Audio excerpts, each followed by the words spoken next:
আমি আবার বলি, নজরুল ইসলাম লিখেছিলেন, সারে জাহা সে আচ্ছা হিন্দুস্তান হামারা।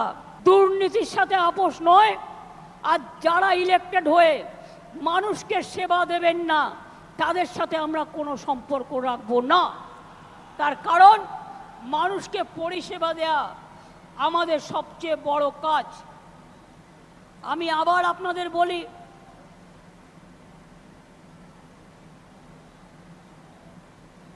আমি নিজে পড়েছি, এটা ঠিক আছে। কোনটার কথা বলছো সমীরুল? কোনটার কথা বলছো?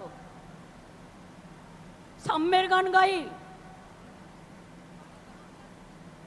ইকবালই তো বলেছি। ওটা নজরুল না, ওটা ইকবাল। এগুলো আমায় নতুন করে শেখাবে না, এইসব গান আমার মুখস্থ। নমস্কার, নির্ভীক সংবাদ চ্যানেলে আপনাদের স্বাগত জানাই।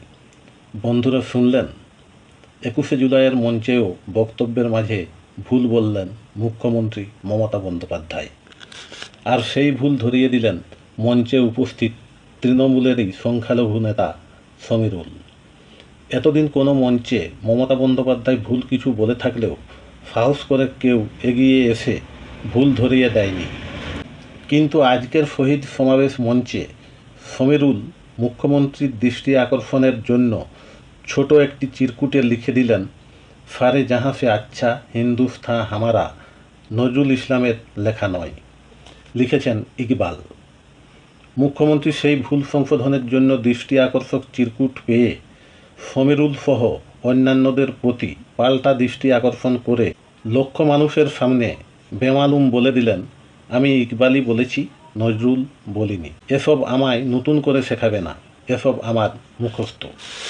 দর্শক বন্ধুরা, এর আগে এর লেখা তার ঘাড়ে চাপানোর বক্তব্য মুখ্যমন্ত্রীর মুখে আপনারা অনেক শুনেছেন। সিধু কানু ডহরের মতো সেই সব বক্তব্য নিয়ে বিরোধীরা কিংবা সমালোচকরা অনেক সমালোচনাও করেছেন, কিন্তু দলের কাউকে বিরোধিতা করতে কিংবা ভুল সংশোধনে এগিয়ে আসতে দেখা যায়নি।